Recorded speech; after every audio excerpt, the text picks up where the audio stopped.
C'est bon, vas-y, tu peux. S'il vous plaît, nous allons commencer. Je vous rappelle que vous êtes à la LEPS, Association pour la liberté économique et le progrès social. Nous sommes très heureux de recevoir M. Godfredi, qui va vous être présenté par Florian tout à l'heure, tout de suite, pardon. Surtout, éteignez vos portables, s'il vous plaît. Je voulais aussi vous dire dès maintenant que le livre est disponible à l'entrée, dans le hall d'entrée. Vous pourrez en faire l'acquisition sitôt la conférence terminée. À vous, Florian. Bonsoir à tous. Donc, l'ELEPS a le plaisir de vous accueillir et d'accueillir M. Godfredi, titulaire d'un doctorat en philosophie à la Sorbonne, titulaire aussi d'un DEA en droit fiscal. Il publie donc à ce jour l'écologisme et le nouveau totalitarisme, excusez-moi, son 13e essai. Après d'autres livres, par exemple d'autres livres comme La passion de l'égalité, entre autres. Il intervient souvent dans les médias pour parler souvent plus précisément du GIEC, qu'on le verra plus tard, et de façon plus globale du climat. Il est aussi donc, dans la vie venture capitaliste, c'est-à-dire qu'il conçoit et finance les entreprises européennes.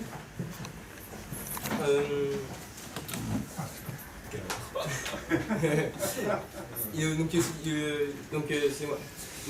est bien sûr principalement pour le rôle que vous connaissez tous, il est fondateur de l'Institut Hayek en Belgique, qu'il a présidé durant de nombreuses années avant de passer la main en 2007 pour pouvoir préparer son doctorat de philosophie. Exact. Donc, je vais pouvoir vous laisser présenter votre livre portant sur l'écologisme, tant d'un point de vue théorique et conceptuel dans une première partie, et dans une seconde partie d'un point de vue beaucoup plus appliqué. D'accord. Et tu veux que je fasse une présentation Excalibur ou tu me poses une question et je réponds? Je pense que une présentation. Oui, je fais d'abord un résumé peut-être de l'argument, ouais. Puis après ça on peut changer. Ouais, on peut changer aussi avec le public. Alors, mesdames et messieurs, bonsoir. Merci d'être présents. Alors, on me demande de parler plus fort, ce qui arrive assez rarement, donc je vais parler plus fort. Donc l'essai que j'ai publié s'appelle L'écologisme, nouveau totalitarisme. Je vais présenter ça sous forme de question, mais je dois reconnaître que c'est quand même une question essentiellement rhétorique. J'aurais pu omettre le point d'interrogation, je suis effectivement assez convaincu de l'essence et de la nature proprement totalitaire de l'écologisme. On pourrait peut-être partir sans vouloir faire des développements trop exclusivement théoriques, d'une conversation que j'ai eue avec un ami avocat libéral qui s'appelle Thierry Afscrift, qui est un brillant libéral et brillant avocat européen, et qui me reprochait finalement de parler de totalitarisme, en me disant que le totalitarisme, ça évoque tout de même les heures les plus sombres, c'est-à-dire donc le national-socialisme, les chambres à gaz, etc. Donc il me faisait le reproche d'utiliser ce terme. Je pense que ce reproche n'est fondé que si l'on identifie très étroitement, je dirais, ce concept de totalitarisme à celui de nazisme, ce qui me paraît complètement injustifié, parce que le totalitarisme dans le monde des idées, et dans l'histoire des hommes et des faits, ne se cantonne en aucune façon au national-socialisme. Alors, là où il a raison, c'est qu'il faut, je crois, préciser le concept de totalitarisme dans lequel j'inscris effectivement, ou je prétends inscrire l'écologie. Alors, en quoi, selon moi, l'écologisme mérite-t-il d'être qualifié de totalitarisme? Je pense que le premier point et l'argument principal, c'est que l'écologisme contemporain, j'explique dans le livre, il y a plusieurs phases dans l'écologisme. Il y a un premier écologisme théorique, je parle donc avant l'invention, le surgissement de la théorie du réchauffement anthropique, qui existait, qui avait déjà des revendications assez similaires à celles que nous connaissons de nos jours sous le label écologie. Et puis il y a l'écologisme qui s'est développé effectivement sous l'empire du GIEC et de la théorie du réchauffement climatique. Cet écologisme prétend instaurer un contrôle total sur la vie de l'individu, sur chacune des activités qui sont menées par l'être humain de façon individuelle ou en société. Et dans cette velléité de contrôle total, via le prétexte du CO2, réside selon moi le principal argument qui oblige, effectivement, je crois que ce n'est pas une option, à qualifier l'écologisme de totalitarisme. Alors, pour la plupart ici, enfin, sauf s'il y en a qui sont vraiment très jeunes, nous avons vu l'évolution. C'est-à-dire qu'au départ, l'écologisme avait encore une forme de modestie, et puis il s'est développé dans toutes les directions, à la fois sur le plan politique, sur le plan académique, sur le plan médiatique, et il s'est développé dans toutes les directions avec des prétentions de plus en plus exorbitantes. C'est-à-dire que l'écologisme, aujourd'hui, n'hésite plus à nous expliquer que nous devons, par exemple, c'est un exemple, il y avait Alain Madelin qui intervenait sur, je crois, dans les experts BFM TV il y a quelques jours, et qui avait trouvé, je ne sais pas si vous avez vu cette illustration de Novétique. Novétique qui est une émanation d'un organisme public français, donc financé par vous, les contribuables, et qui expliquait tout ce à quoi nous devons renoncer. Et parmi ces renoncements, il y a les voyages en avion. Aujourd'hui, nous avons des écologistes, pardon d'utiliser un terme, mais mainstream, donc vraiment qui ont pignon sur rue, et qui nous expliquent que nous devons renoncer à l'avion, interdire les vols intérieurs. Interdire les vols, c'est toujours parfaitement arbitraire, en deçà de 1000 km, etc., etc. C'est un exemple. Un autre exemple, et à chaque fois, ce que vous voyez apparaître sur le plan politique ou dans les médias a toujours un pendant académique. C'est-à-dire qu'il y a toujours derrière toute une collection d'articles académiques, pseudo-universitaires pourrait-on dire, qui expliquent pourquoi, c'est toujours l'argument du CO2 naturellement, pourquoi nous devons renoncer à telle ou telle activité. Un autre exemple, c'est la viande. Je disais à la faveur d'une autre intervention récemment, auparavant une vache qui paît dans son champ, c'était l'image de l'écologie, l'harmonie de la nature. Aujourd'hui, c'est l'image de la pollution. Parce que les écologistes soutiennent, encore une fois avec l'argument du CO2, et prétendent donc le faire de manière scientifique, que la consommation de viande, et donc la production finalement de tous ces bovins, contribue donc à l'émission humaine au sens large évidemment de CO2, et que donc nous devons renoncer. Dans la petite animation qui a tellement frappé l'esprit d'Alain Madelin, on expliquait, je crois, que nous devons nous limiter à 30 grammes, enfin il y a un dosage toujours très précis de viande je crois que c'est par jour, par semaine, je ne sais plus, enfin, de toute façon c'est toujours tellement exorbitant qu'il n'y a plus vraiment de limite. Alors encore un autre exemple, c'est la voiture. Donc il est devenu aujourd'hui tout à fait légitime pour un écologiste d'expliquer à ses concitoyens qu'il doit renoncer à utiliser sa voiture, qu'il doit renoncer à être propriétaire d'un véhicule personnel et qu'il ne doit plus se déplacer que dans des transports en commun. Et alors la dernière génération aussi l'interdiction souhaitable ou souhaitée par les écologistes des animaux de compagnie, parce que les animaux de compagnie sont également des émetteurs de CO2, consomment un certain nombre d'aliments dont la production retire elle-même des émissions de CO2. Alors la dernière génération, moi, qui m'a beaucoup frappé, et j'ai trouvé ça, j'en parle dans le bouquin, c'est le chapitre 25, c'est le chapitre assez court. J'ai trouvé plusieurs articles académiques qui nous expliquaient que pour enfin enrayer les émissions humaines de CO2, nous devons bien évidemment arrêter de voyager en avion, nous devons renoncer aux véhicules, nous devons arrêter de manger de la viande, mais nous devons principalement, parce que tout ça c'est quantité négligeable, aujourd'hui ils n'ont plus de limite, donc on vous explique des choses qui étaient impensables il y a encore 5 ans, mais après ça, juste après, ils vous disent que ça c'est juste les akouski, quoi, l'appetizer, comme on dit en anglais. Alors ils disaient que le point principal, c'était que nous devons arrêter de faire des enfants. Parce qu'un enfant, et je cite les références académiques, vous les trouverez c'est vrai que c'est trop cher, ça n'a rien à voir. C'est que, voilà, oui, bah lui, il reprend effectivement exactement cette littérature. Mais lui ajoutait qu'il fallait arrêter, nous devons, les Occidentaux avec les Européens, de faire des enfants pour pouvoir mieux accueillir les migrants. Il y a toujours cette réunion quand même de plusieurs combats. Il était assis dans les idées, Et donc l'argument, c'est de dire qu'un enfant, là je suis obligé de lire parce que je ne connais pas ça par cœur, c'est 58,6 tonnes d'équivalent CO2 par an. C'est évidemment horrible, hein, c'est énorme comme production de CO2, et donc nous devons renoncer.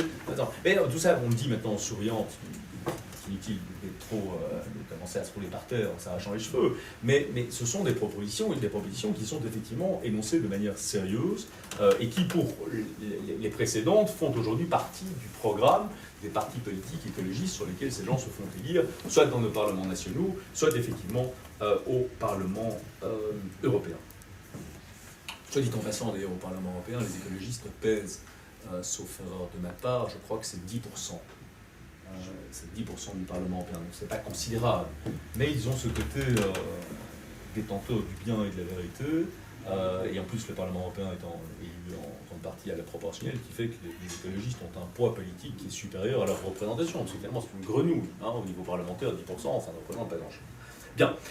Alors, si on reprend donc les différents éléments que je viens de dénoncer, on se rend compte que non seulement l'écologisme est effectivement un totalitarisme, mais que ses prétentions totalitaires sont beaucoup plus importantes que celles des autres grandes idéologies totalitaires, notamment du siècle précédent. Je vais donner un exemple très précis et concret. À l'époque de l'Union soviétique, quand on limitait les déplacements, mais pour des raisons qui étaient simplement de ressources, qui étaient matérielles. Il fallait 1 an pour obtenir un véhicule quand on l'obtenait, mais on n'a jamais considéré à l'époque de l'Union soviétique que le fait même de se déplacer était criminel ou problématique.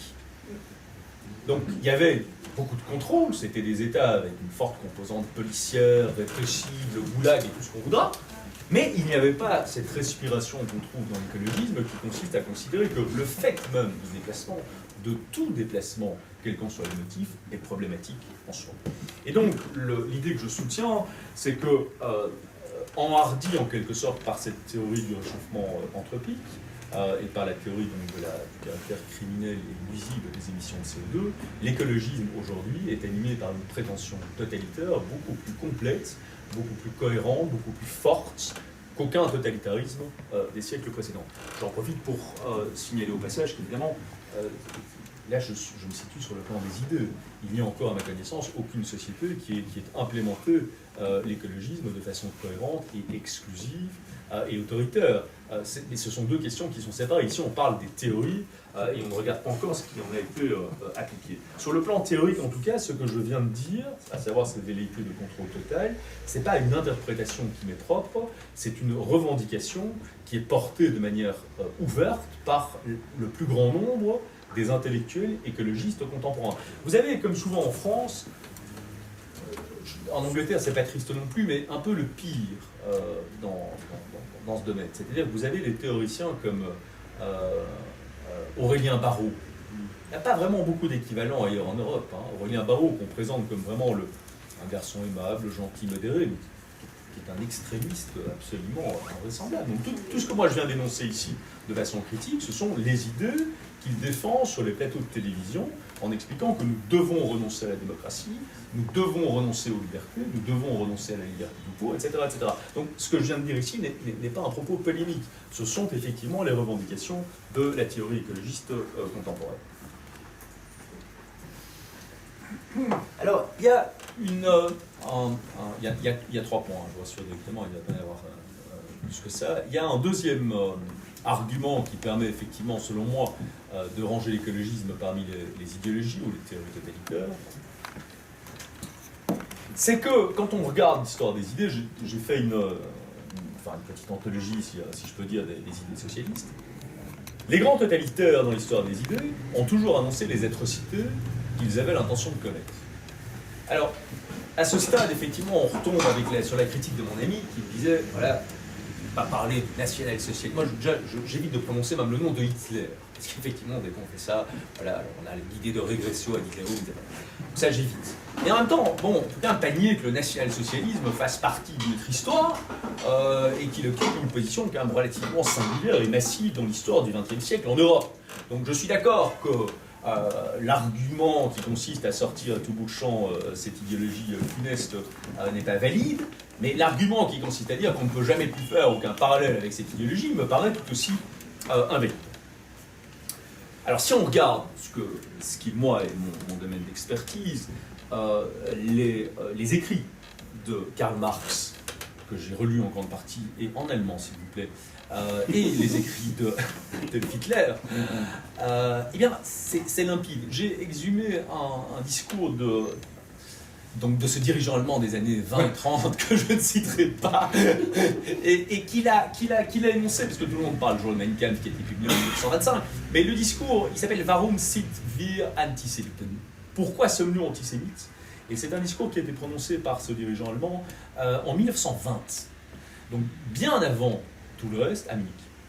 Et dans ce discours, qui est un discours théorique, parce que ce dirigeant en question avait quand même des velléités théoriques assez intense, il prenait pour un grand théoricien, eh bien, il articule les différents éléments de sa théorie. Le socialisme, la solidarité raciale, l'articulation nécessaire du socialisme à une race, et l'antisémitisme. C'est-à-dire que pour lui, le socialisme ne pouvant être instauré que dans un cadre national et racial, son succès suppose l'expulsion de tous les éléments qui sont étrangers à l'éthique socialiste du travail, affirme ce dirigeant allemand, c'est-à-dire les juifs. Alors quand on lit ce discours, et naturellement tous ceux qui viennent après celui-là, mais je pense que tout le national-socialisme, et même son histoire, est en réalité dans ce discours de 1920, que je vous invite à aller lire, qui est en fait assez court, on se rend compte que c'est assez intéressant, tout ce débat, je suis désolé de faire un petit écart, et après ça je reviendrai au sujet, on se rend compte que il y a eu tout un débat qui était dit après la guerre, nous on ne savait pas. On ne savait pas ce qui se passait avec les juifs pendant la guerre. Indépendamment des questions pratiques, sur le plan théorique, ça n'a pas de sens. Parce que depuis ce premier discours, qui selon moi est séminal et fondateur de tout ce qui a suivi, jusqu'à la fin, il y a une espèce de mécanique théorique inexorable qui aboutit effectivement à l'élimination de cet élément extérieur qui empêche le succès, je dirais, du socialisme. Alors, on trouve effectivement, et j'en reviens à mon argument, dans le national-socialisme, la formulation d'abord implicite, ensuite explicite, de cette volonté d'éradiquer la catégorie dont la simple existence paraît effectivement antithétique, je dirais, du succès de la théorie à laquelle on se rapporte. Alors ça c'est assez, ce que je viens de dire, enfin tous les éléments ne sont pas connus, mais enfin globalement c'est assez peu discuté. Ce qui est assez intéressant, c'est qu'on constate que dans le cas du marxisme, c'est exactement la même chose. Quand j'ai effectivement relu, pour l'essai dont je vous parlais, les textes de Marx, je suis tombé sur un concept, parce que dans nos universités, dans le monde académique, on exonère toujours Marx des crimes qui ont été commis en son nom. On nous explique qu'il Revel a dénoncé ça pendant toute sa carrière, qu'il y a une différence qui est à faire entre le communisme, qui est une trahison criminelle naturellement, mais qui serait une trahison du marxisme, qui lui aurait une respiration fondamentalement humanitaire. Mais il y a un concept qui, je n'en donnerai qu'un seul exemple, qui existe chez Marx, et qui est le concept de Volksrache. Alors, Volksrache, donc ça s'écrit Volksrache, ça signifie vengeance populaire. Marx, dans ses écrits, explique que la violence est évidemment inhérente à la prise de pouvoir, qu'il faut éliminer la bourgeoisie, il faut éliminer les aristocrates, etc. Mais, explique-t-il, lorsque les communistes l'auront emporté, c'est-à-dire donc après la Révolution, il faut non seulement ne pas arrêter la vengeance, c'est-à-dire le lynchage, finalement, des symboles des époques antécédentes, mais il faut exciter ce lynchage populaire et il faut le canaliser donc, au service du régime. Donc on trouve chez Marx l'idée de la légitimité d'un lynchage légalisé. Et c'est effectivement, si on regarde ce qui s'est passé dans le cadre, par exemple, de la Révolution soviétique, c'est exactement ce qui s'est passé. Donc il y a eu des tueries absolument invraisemblables pour parvenir au pouvoir, mais ces tueries ne se sont pas arrêtées. Sitôt les communistes, en l'occurrence les bolcheviks, parvenus au pouvoir, ils ont effectivement continué à massacrer, et en fait bien davantage qu'ils ne l'ont fait pour en fait parvenir au pouvoir. Donc ce que j'essaye de vous rappeler ici très simplement, c'est que les grands totalitaires ont toujours annoncé, quand on les lit de manière attentive, ont toujours annoncé les atrocités qu'ils avaient l'intention de commettre. Alors, vous allez me dire, dans le cas de l'écologisme, il n'y a pas d'atrocité qui a été commise. On ne peut pas prêter aux écologistes, le moindre, à ma connaissance en tout cas, le moindre massacre, la moindre tuerie de masse. Je ne crois pas qu'on en soit à ce stade. Par contre, ce que l'on peut imputer à la théorie écologiste, et par exemple à son principal philosophe qui s'appelle Hans Jonas, un Allemand, un juif allemand, qui est à mon avis le philosophe le plus influent d'Allemagne après 1845, eh bien on peut leur imputer les velléités de réduire l'humanité à une fraction de ce qu'elle est. Tous ces auteurs et ces penseurs écologistes ont en commun de considérer que nous sommes beaucoup trop nombreux. Et que 7 milliards, à l'époque de Hans Jonas, c'était 5 ou 6 milliards, 7 milliards et demi, ce que nous sommes maintenant, c'est beaucoup trop pour la survie donc, du tout vivant, de Gaïa, quel que soit le concept qu'on utilise, et que par conséquent nous devons ramener ce volume à un volume, et là il y a une grande rivalité entre les auteurs, certains vous disent 100 millions, d'autres 10 millions, d'autres je descends jusqu'à d'autres, il n'y a pas de limite. Alors la difficulté évidemment c'est qu'aucun de ces auteurs jamais ne vous explique de quelle façon nous allons passer de 7,5 milliards d'êtres humains à quelques millions. C'est une question intéressante. Alors, quand je dis aucun, c'est inexact. Il y en a un certain nombre, notamment un Américain qui est toujours en vie, qui s'appelle Paul Ehrlich, qui a publié la fameuse bombe P comme population en 1968. Et lui expliquait, dans la grande tradition finalement qui est celle de Malthus, que l'on devait prendre... C'est un raciste, en fait, parce qu'il explique que les Indiens et les Pakistanais se reproduisent comme des lapins. Ce sont les expressions qu'il utilise. Comme des lapins. Il y a quand même une forme là, de préjugé, me semble-t-il, de sentiment de supériorité raciale. On ne pourrait pas le dire de nos jours, en tout cas, ça passerait pas très bien. Bien, alors il explique, ces gens qui, dit-il, Ehrlich, se reproduisent comme des lapins, eh bien, il faut les stériliser de force. Il faut envoyer, explique-t-il dans son ouvrage, des milliers de médecins américains dans ces pays pour effectivement entamer de grandes campagnes de stérilisation massive. Et il va jusqu'à émettre l'idée de déverser dans l'eau potable des substances stérilisantes de façon effectivement à stériliser l'ensemble de ces populations. Alors ça c'est un auteur parmi d'autres. La vérité plus générale qui se dégage ici, c'est que lorsque vous considérez que l'être humain est une sorte de virus, une nuisance dans l'environnement qui est le sien, et que nous devons ramener cette horrible prolifération humaine de son volume actuel à 1 ou 0,1% de ce qu'elle est aujourd'hui, eh bien vous avez effectivement, selon moi, un projet qui est non seulement, qui ne mérite évidemment pas d'être qualifié d'humaniste, mais qui est authentiquement humanicide. Alors vous savez, il y a ce concept de féminicide, où on dit qu'il y a un certain nombre de traits culturels qui mènent des avantages, voire aux violences contre les femmes, donc on parle de féminicide. Moi je pense que dans le cas de l'écologie, nous nous sommes fondés à parler effectivement de prétention et de velléité humanicide.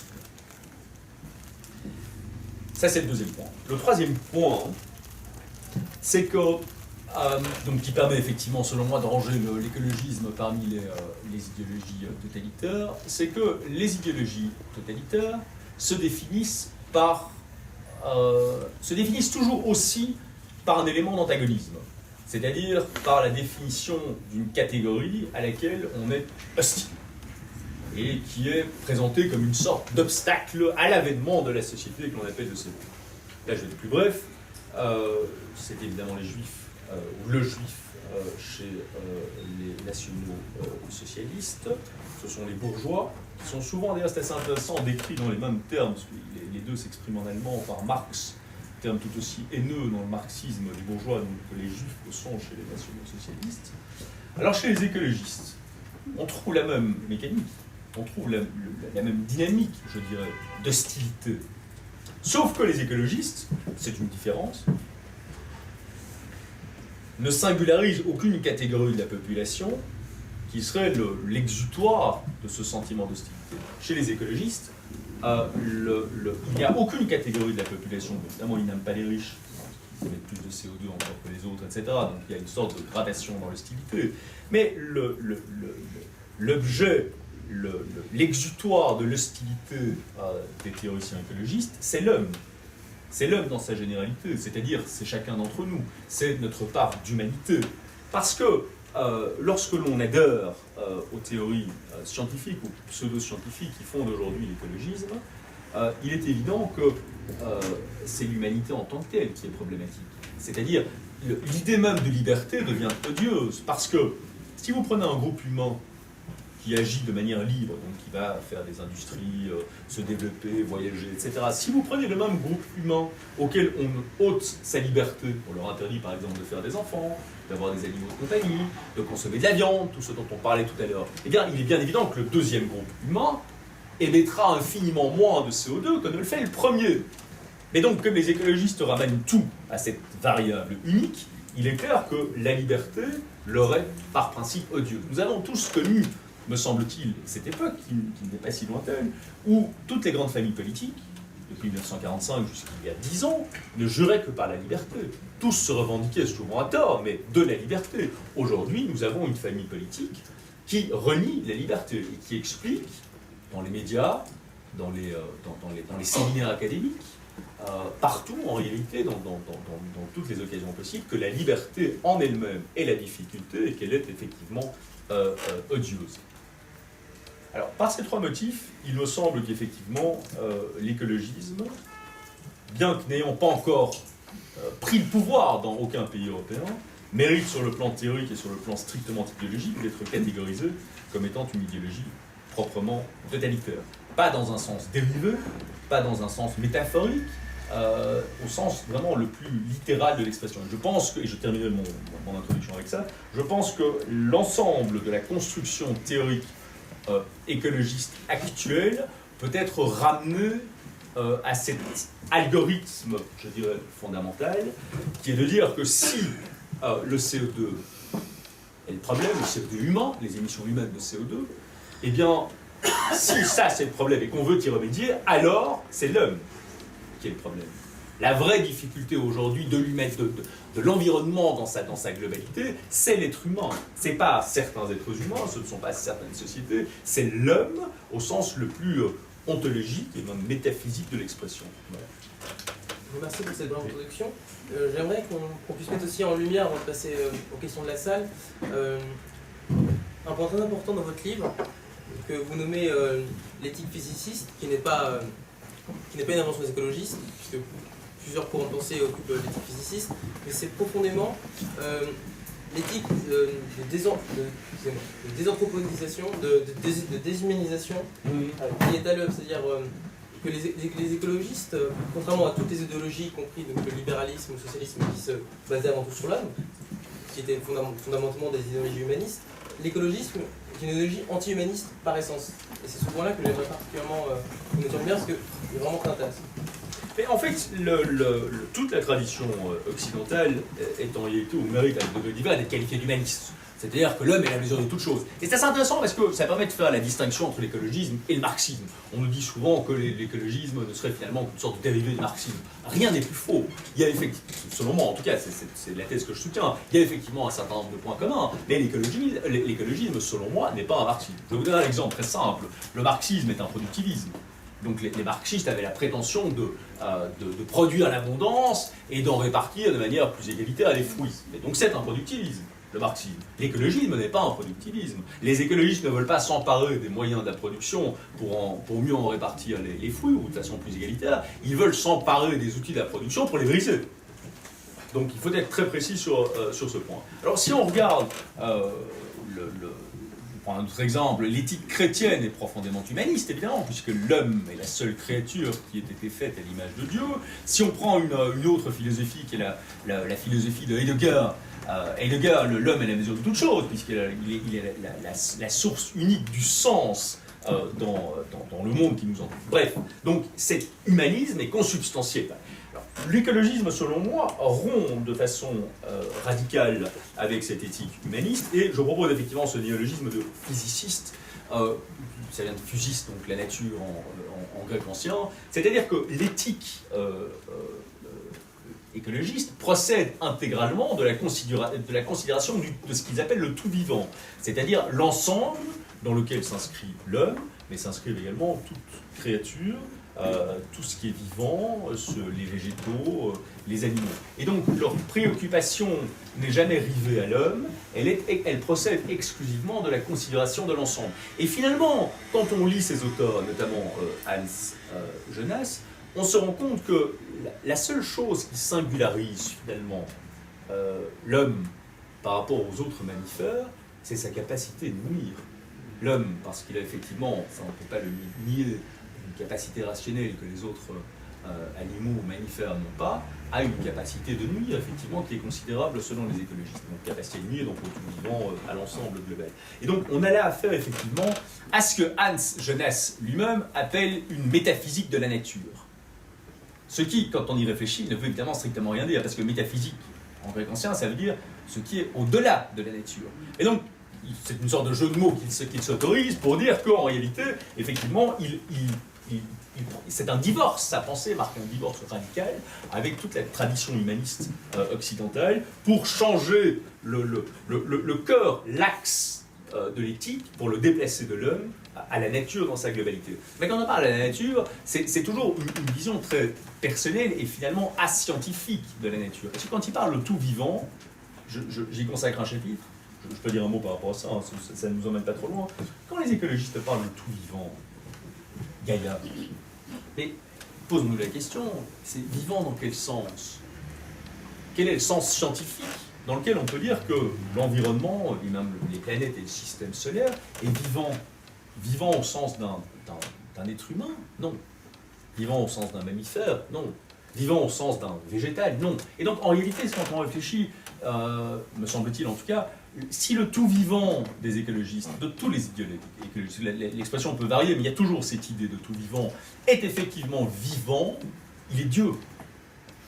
Il est Dieu. Et donc on se rend compte que la dérive panthéiste, donc qui consiste à faire de la nature une sorte de divinité, est inscrite même dans la définition de ce concept de tout vivant. Donc c'est une éthique effectivement physiciste. Je sais que c'est un néologisme, mais je pense que dans ce cas-ci, il est parfaitement justifié et qu'il faut essayer de le conserver. Voilà. Nous allons passer aux questions. Si... Oui, monsieur. Oui. Est-ce qu'on est-ce qu'on ne voit pas de manière flagrante ce que vous dites dans le slogan « Sauver la planète » parce que la planète existait avant les hommes, elle existera quand les hommes ne seront plus là. Donc on veut sauver quelque chose de totalement abstrait. Deuxièmement, avant d'en arriver aux conséquences du totalitarisme pur et dur, est-ce qu'il n'y a pas, en dépit du fait qu'ils ne sont que 10% au Parlement européen, le fait qu'ils tiennent une bonne partie des médias, ou qu'ils attirent, disons, la sympathie d'une bonne partie des médias d'une part, et en profit, disons, en projection de tout cela, ce que racontait Philippe Muret, la demande de pénal, c'est-à-dire si vous êtes un peu sceptique sur différentes idées écologiques, tout comme si vous êtes sceptique sur les migrations, vous allez vous retrouver devant un tribunal. Des associations sympathiques vont vous envoyer quelque part pour se faire un peu de fric. Ah non, mais c'est-à-dire que, mais bien sûr, à partir du moment où vous prétendez incarner la vérité, le bien, et la subsistance non seulement de l'humanité, mais de tout ce qui nous entoure, ça vous donne tous les droits. Et à partir du moment où vous avez en face de vous des gens qui mettent en doute finalement quoi que ce soit dans la théorie que vous portez, mais vous êtes fondé à rentrer finalement dans cette dynamique, je dirais, carcérale, non seulement pénale, mais carcérale, qui est inhérente à tout système totalitaire, non seulement dans sa dynamique, je dirais, théorique, mais dans simplement sa subsistance. Qu'à partir du moment où on instaure un système totalitaire, il faut bien le faire subsister. On ne le fait pas subsister par la démocratie. Il n'y a aucun exemple dans l'histoire des hommes et des idées. Et donc on est effectivement dans une dynamique essentiellement carcérale. Il y a un certain nombre d'éléments qui semblent... qui sont annonciateurs de ce que vous décrivez, parce que l'idée, par exemple, qu'on a ici en France ou dans d'autres pays européens, de constitutionnaliser le climat. À partir du moment où là, ça veut dire qu'on met le climat, et donc toutes les théories qui s'y rapportent, au sommet de la pyramide des normes. Et que donc toute contestation, fût-ce même par la voie légale, devient criminelle. Donc oui, effectivement, c'est une dynamique inhérente, vous avez raison. À propos justement de la norme constitutionnelle, expliquer à un moment de livre de façon très claire l'erreur conceptuelle même de l'écologisme par rapport à sa scientificité. C'est-à-dire que l'écologie prend un postulat scientifique pour dériver ensuite des règles. Oui. Vous expliquez très bien qu'une norme, c'est un fait, donc un fait scientifique, mais aussi une valeur à y apporter. C'est-à-dire que effectivement, une norme se fait avec une valeur morale et un fait scientifique. Mais c'est-à-dire que toute la différence entre l'écologisme contemporain et la première génération des écologistes, qui remonte en fait au XIXe siècle, c'est qu'eux prétendent parler au nom de la science. Alors évidemment, ils réinventent ce faisant ce qu'un grand auteur français du XIXe avait inventé lui-même, qui s'appelait le scientisme. Renan. C'est Renan qui a fait ça. Dans le premier bouquin qu'il a rédigé, je crois qu'à l'époque il avait 27 ans, qui est un bouquin remarquable et qu'il trouvait insatisfaisant et qui n'a été publié qu'à la fin, à toute fin de sa carrière. Et donc il invente le scientisme, c'est-à-dire l'idée qu'on va gouverner la société au nom d'eux et par la science. Ce qui est évidemment une erreur intellectuelle, puisque la science est reine dans son royaume, qui est le royaume de la description des faits, mais elle n'a strictement rien à dire dans le domaine des valeurs. Or, toute la démarche écologiste contemporaine consiste à dire, sur le plan scientifique, nous avons raison, donc nos théories ne sont pas contestables, etc. Donc, notre projet de société est validé. Donc, indépendamment de la qualité des théories scientifiques qui fondent leur démarche, c'est évidemment une totale... Et alors, pourrait penser que c'est un argument secondaire, mais c'est pas secondaire, parce que toute la structure du GIEC est fondée sur cette erreur intellectuelle. Le GIEC, j'en avais parlé ici il y a quelques années, le GIEC, il y a 3 parties dans ces rapports. La dernière partie, c'est les normes que nous devons adopter pour sauver la planète, nous réconcilier avec, etc., etc. Mais toutes ces normes prétendent être dérivées de la science. Foutaise, c'est une démarche qui intellectuellement, David Hume a démontré ça, je pense que c'était au XVIIe siècle. C'est ce qu'on appelle le concept d'interdit humien. On ne peut pas dériver aucune norme d'un jugement de fait. Aucune. Je vous donne un exemple. On a démontré par la science que le fait de fumer est nocif pour la santé. Quelle est la norme qui suit de ce constat? On peut dire je continue à fumer parce que j'apprécie les plaisirs immédiats, etc. Ou bien on peut dire exactement le contraire, à savoir que non, j'arrête de fumer parce que je privilégie le fait de vivre longtemps. Donc nous avons rappelé qu'effectivement aucune norme ne suit le jugement de fait. Donc sur ce point, je ne peux qu'abonder dans ton sens. Par rapport aux autres totalitarismes, il me semble quand même qu'il y a une différence importante que tu n'as pas soulignée. Je partage vraiment ce que tu as dit sur la partie théorique, mais en fait sur la partie pratique, à savoir l'accession et le pilotage du pouvoir, certes si d'un claquement de doigts l'écologisme totalitaire arrive au pouvoir partout sur la planète, là effectivement il y aura un problème drastique d'humanicide. Maintenant, concrètement, on voit mal l'écologisme arriver un peu ici au pouvoir ou pas, par lui-même. Parce que s'il le fait, il effondre l'endroit où il est, et puis les autres n'ont aucune envie de s'y engouffrer. Par contre, on voit très bien comment il peut être instrumentalisé par des gens qui, eux, on le voit comme un frein ou un accélérateur, comme on voudra, dans un pilotage plus global, un prétexte à prendre des mesures de nature totalitaire, mais sans participer intégralement à ce totalitarisme général qu'est l'écologisme. Et il y a un bouquin très intéressant que tu as sans doute lu, qui est celui de Jean-Michel Bellouve sur la solitude climatique, et où il décrit justement la genèse de l'UNED avec des puissances financières, économiques, politiques sous-jacentes qui instrumentalisent et englobent les écologistes dans une plateforme dont on voit bien qu'ils pourront en tirer les ficelles. C'est-à-dire qu'en fait, le phénomène que tu décris correspond, mutatis mutandis, au communisme en Europe occidentale dans l'après-guerre. Les communistes n'ont jamais pris le pouvoir en Europe occidentale. Après 1945, jamais. Néanmoins, ils ont littéralement domestiqué dans certains pays, empoisonné le débat public européen pendant toute la période qui s'étend de 1945 à 1989. Et alors ils ont, dans certains cas, comme tu viens de le dire, ils ont été instrumentalisés. Ceci dit, on ne doit pas sous-estimer les écologistes. Ce sont des gens qui sont effectivement animés par une sorte de foi messianique. Ils ne sont pas stupides, ils ne sont pas naïfs, et donc ils sont instrumentalisés ou se laissent instrumentaliser quand ça leur permet simplement d'avoir une porte d'accès au pouvoir. Mieux vaut un peu de pouvoir que pas de pouvoir du tout, mais en l'occurrence ils peuvent aussi se trouver parfois instrumentalisés comme tu viens de le dire, mais simplement pour des tu sais, moi, nous avons tous, pour la plupart d'entre nous, aussi connu l'époque où on était arrivé à une sorte d'équilibre. On se disait, bon, les impôts ont augmenté pendant toute une partie de l'après-guerre, et puis on avait trouvé une forme de stabilité parce qu'il devenait quand même difficilement concevable d'encore accroître les impôts, surtout dans des pays comme la France ou la Belgique. Et puis arrive effectivement l'écologisme. L'écologisme, c'est d'abord et avant tout ici maintenant sur le plan pratique, toute une nouvelle génération de taxes à tous les niveaux, qui sont justifiées, même plus par la morale, mais par la science. C'est fabuleux! Pour le gouvernant, c'était bien extraordinaire. Et on pourrait effectivement s'empiler, non pas remplacer, mais s'ajouter aux autres formes de la taxation et de l'impôt en général, la taxation écologiste. Donc ça, c'est une forme d'instrumentalisme. Les écologistes sont très contents par rapport à ça, parce que ça permet, tout le monde s'y retrouve, ça permet de désavantager. Il y a des écologistes, comme vous savez, la Belgique, il y a deux parties. Il y a une partie francophone et il y a une partie flamande. L'avantage de la partie flamande, c'est qu'elle est beaucoup plus équilibrée. Il y a un débat public qui est réellement pluraliste. Et il y avait des écologistes qui sont aussi parmi les plus sectaires d'Europe, tous qui parlent un peu néerlandais, allemand, etc. Ils sont souvent très très sectaires sur ces questions. Et eux, ils sont arrivés dans le débat public en disant il faut taxer la viande pour effectivement arriver à ce que les gens arrêtent d'en consommer. Mais donc les gens, je veux dire, vraiment comme vous et moi, donc on ne parle pas de consommer les côtes à l'os, quoi. Enfin, l'entrecôte, quoi, la viande, vraiment au sens le plus.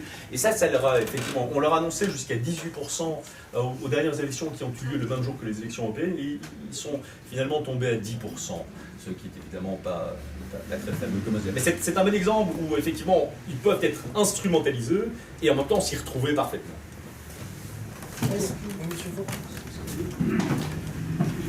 J'avais deux questions, mais la réponse est venue. Et la première, c'est en réponse à ce que vient de dire le camarade, c'est qu'au niveau mondial, autant on n'imagine pas la prise du pouvoir au niveau français, belge, allemand, etc.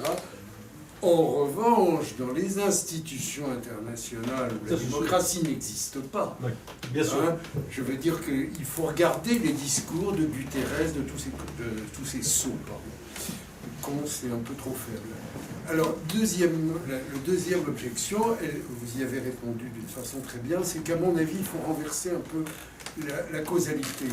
C'est-à-dire que le discours écologique, peut-être en lui-même, ne prendra pas le pouvoir comme votre Autrichien, là, etc. Mais par contre, ce discours, effectivement, et je m'apprête à lire celui de notre Premier ministre, etc., sert à légitimer des décisions arbitraires au nom de l'écologie. Et pour conclure, je voudrais dire que je suis en train d'écrire un petit travail sur une chose où j'ai découvert ce que c'était que le sacrifice humain avant qu'il ait été interdit à Abraham.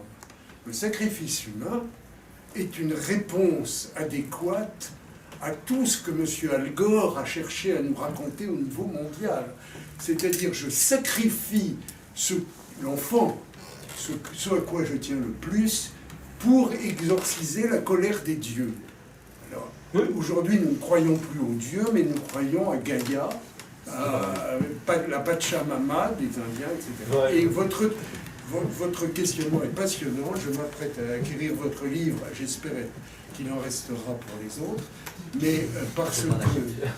Non, mais la vraie question, c'est ça. C'est que cet écologisme complètement aberrant sert à détruire nos libertés, et vous l'avez très bien dit. Ah oui, bien sûr, leur revendication première, ils veulent détruire la liberté, vraiment au sens le plus élémentaire du terme, c'est pas au sens métaphorique, il faut bien comprendre. Donc je pense que vous avez raison, il y a un point sur lequel je voudrais peut-être rebondir dans ce qu'il disait monsieur, et j'y consacre effectivement un chapitre, qui s'appelle Écologisme et démocratie, un mariage contrarieux. Les écologistes sont très heureux de coloniser les lieux de pouvoir international parce que ces lieux de pouvoir ne sont pas démocratiques. Et que lorsqu'ils s'y sont postés en quelque sorte, ils commencent à sécréter des normes qui l'emportent sur les normes nationales. Et donc qui ont une valeur en fait littéralement supraconstitutionnelle. Alors c'est vrai à l'ONU, c'est vrai naturellement à l'Union Européenne. De ce point de vue-là, l'Union Européenne joue un rôle absolument moteur depuis que les républicains l'ont emporté aux États-Unis. C'est vrai aussi au GIEC. Parce que le GIEC, évidemment, au niveau international, c'est pas blanc ou noir, c'est pas des lois obligatoires, puis d'autres qui ne le sont pas. On est souvent dans une zone d'ombre grise où on a des recommandations ou une forme d'inspiration, et puis c'est comme un glacier, ça avance par référence, autoréférence. Et effectivement, les recommandations, si vous prenez les rapports du GIEC d'il y a 15 ou 20 ans, la partie recommandation, donc qui n'est pas obligatoire au sens strict, on la retrouve telle qu'elle et presque à l'identique dans la plupart de nos droits européens, et ce n'est pas évidemment un hasard. Les gouvernants nationaux s'inspirent directement de ces recommandations qui, à la longue, acquièrent une forme de qualité, d'obligation, au moins par référence. Donc ce que vous dites est effectivement tout à fait... Et ça pose une vraie difficulté. Parce qu'encore une fois que ces normes ont été adoptées, défaire un traité international, défaire une directive européenne, défaire un règlement européen, c'est extrêmement difficile. Or, je rappelle que la directive, le règlement européen, l'emporte sur toutes les lois que l'Assemblée nationale peut voter pendant 10 ans. L'Assemblée nationale doit juste se plier... Même si 80% des Français votaient contre la transition écologique, elle est aujourd'hui inscrite dans tous les textes européens. Donc, ça devient difficile. Donc, quand on dit que les écologistes ne prendront pas le pouvoir, d'abord, ça, moi, personnellement, je n'en sais rien. Je dis qu'ils n'avaient pas encore pris le pouvoir à l'heure actuelle, mais je crois qu'au niveau international, ils occupent déjà une position de pouvoir qui est complètement exorbitante par rapport à la qualité de leur représentation démocratique nationale. Ils ne pèsent pas grand-chose sur le plan démocratique parlementaire national, et ils parviennent effectivement à coloniser. J'attire aussi votre attention, je vous donne un exemple que la plupart d'entre vous, à mon avis, ignorent. Au niveau européen, vous avez ce qu'on appelle les Green 10, donc les 10 plus grandes ONG environnementalistes, mais les plus radicales, les Amis de la Terre, Greenpeace, etc., qui sont associées à la prise de décision de la Commission européenne, et qui sont à leur tour financées par la Commission européenne. C'est tout de même ahurissant. Il n'y a aucune autre famille d'idées qui peut se prévaloir d'être associée via des ONG qui n'ont aucune représentativité démocratique à la prise de décision européenne, dont on vient de rappeler qu'elle l'emportait sur la décision nationale, tout en étant financée par le denier du contribuable européen, c'est-à-dire finalement vous et moi. Jean-Pierre Chameau ? Non ? Ah non, je croyais pas, d'accord. Oui, monsieur. Oui, moi je me souviens dans les années 70 où j'étais collégien, j'étais collégien au lycée à cette époque-là, donc dans les années 70. On commençait à nous parler d'écologie à l'école, etc. Et c'était plutôt, on commençait à nous parler du respect de la nature, bien sûr, mais c'était plutôt, on nous donnait en exemple des babacools, etc. Et je me demande, est-ce qu'il n'y a pas eu un renversement de tendance à partir de 1992. 1992, c'est le sommet de Rio. Et est-ce qu'on ne pourrait pas considérer qu'à ce moment-là, il y a eu peut-être un complot organisé? Moi, je suis pas dans la théorie du complot, mais je me dis parfois, quand on nous parle d'éco, il ne se passe pas une semaine sans qu'on nous mette pas en garde contre quelque chose, contre la disparition d'un million d'espèces. Là, on peut se dire, est-ce qu'il n'y a pas quand même un complot? Et est-ce qu'on pourrait se dire qu'à partir de 1992, il n'y a pas eu une tentative, justement, sous couvert de cet écologisme, d'une vengeance par rapport à la chute du mur de Berlin? Il y a en tout cas un phénomène de recyclage. Donc il y a beaucoup de gens qui, après la chute du mur de Berlin, pouvaient difficilement s'affirmer purement et simplement marxistes, et donc qui se sont trouvés face à cette espèce de liberté triomphante de l'Occident, à la fois sur le plan politique et sur le plan économique, et qui ont trouvé dans l'écologisme une sorte de solution de rechange. Il y a un certain nombre de cas, même de personnes, quelqu'un comme Daniel Cohn-Bendit, illustre à merveille, moi me semble-t-il, cette évolution. C'est devenu un écologiste, il n'était pas écologiste depuis sa carrière, c'était juste un socialiste, enfin libertaire, tout ce qu'on voudra, mais en tout cas, il n'était pas écologiste au départ. Donc oui, il y a effectivement eu un phénomène de... auparavant, il y avait ce qu'on appelait... La jonction, c'est l'altermondialisme. Hein, on ne parle plus d'altermondialisme. Donc l'écologisme, maintenant, occupe effectivement l'intégralité du spectre en termes d'alternative. Je pense, monsieur, qu'on ne peut pas parler de complot, on doit parler d'une convergence d'intérêts. Parce qu'il y a tout un aspect dont on ne parle jamais quand on parle de l'écologisme, c'est l'aspect économique. Les énergies renouvelables, donc le photovoltaïque et l'éolien, vous avez un Français qui est remarquable qui s'appelle Rémi Prudhomme. Il faut absolument lire tout ce qu'il écrit sur le sujet parce que, évidemment, ça s'applique surtout à la France, mais ça vaut en fait pour l'ensemble de l'Europe. Et ces démonstrations sont toujours très chiffrées, rigoureuses et magistrales. Le secteur économique aujourd'hui des énergies renouvelables a acquis une importance et un poids absolument astronomique. Ça représente plusieurs centaines de milliards. Et si vous retirez la prise de la subvention publique à ce secteur, il s'effondre. Du jour au lendemain, ce secteur cesse d'exister. Et donc toutes ces gigantesques entreprises qui relèvent de ce qu'on appelle en théorie libérale, et Buchanan, etc., du crony capitalisme, du capitalisme de connivence ou de copinage, eh bien, sont là aussi pour refinancer la machine. Eux ont intérêt, parce que toute cette espèce de grand cirque idéologique se perpétue. Donc je parlerai plutôt effectivement d'une convergence d'intérêts que d'un complot. Je crois qu'il faut éviter le terme de complot qui est pas très fécond. Mais une convergence d'intérêts à condition de se rappeler que ce sont des intérêts absolument hétérogènes, donc de diverses natures, et souvent massifs, en tout cas sur le plan financier. Pourrait-on connaître un jour un retour de balance?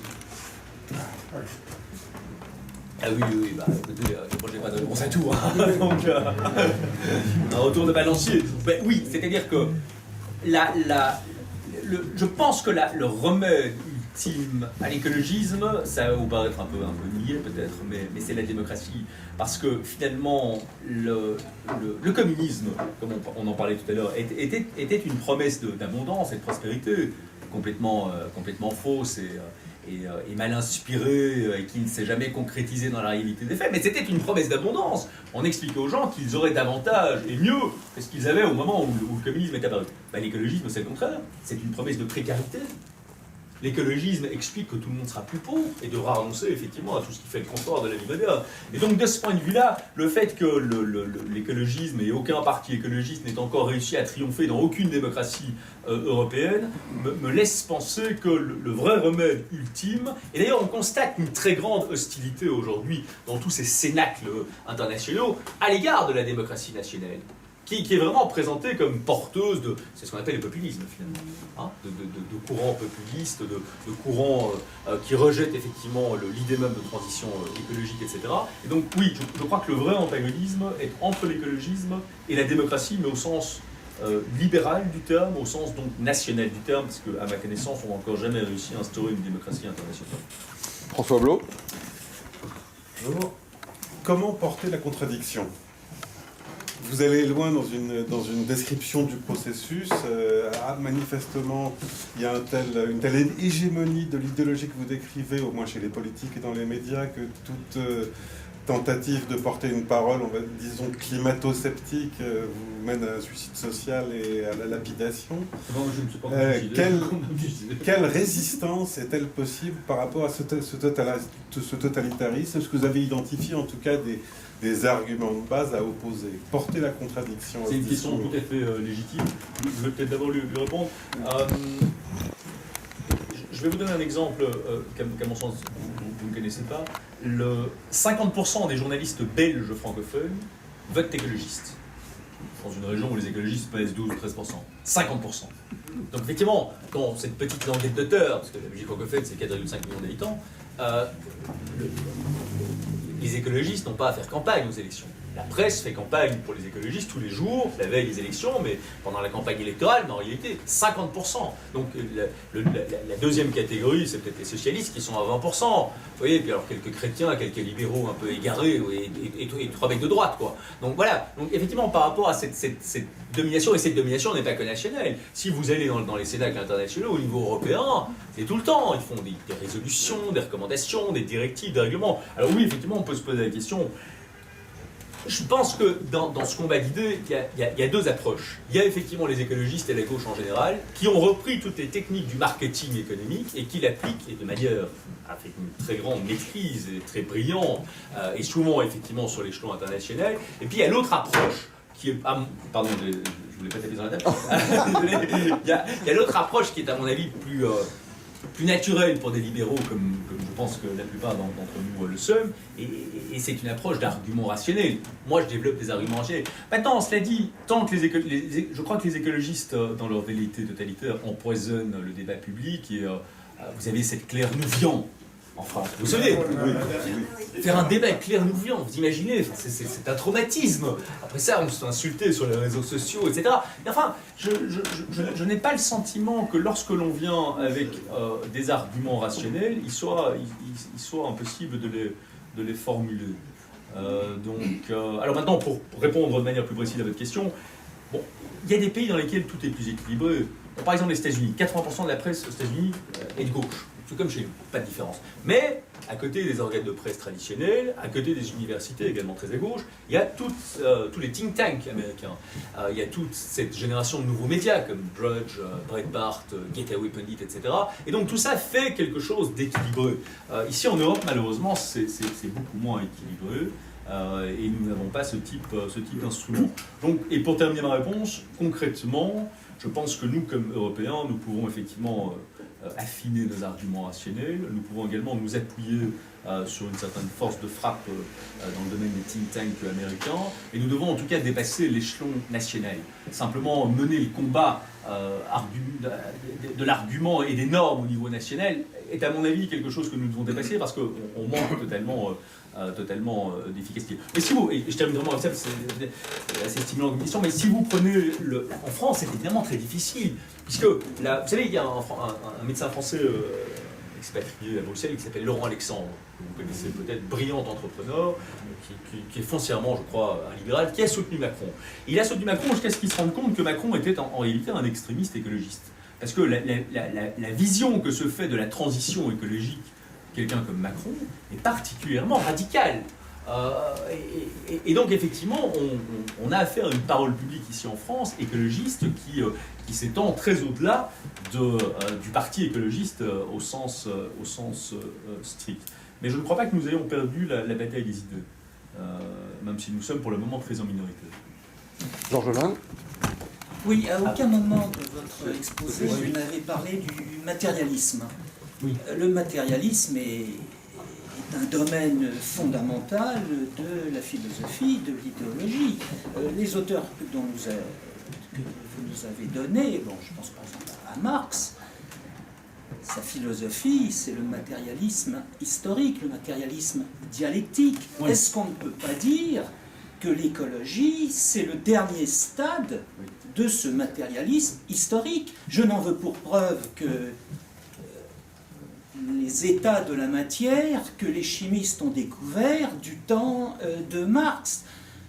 les 4 états solides, liquides, gazeux et plasma. D'une certaine façon, le CO2, qu'est-ce que c'est? C'est un gaz parmi d'autres sur quoi les écologistes mettent l'accent. Mais cet état de la matière particulier qu'est le CO2, eh bien, nous inscrit, selon moi, dans ce matérialisme historique bien connu depuis Marx.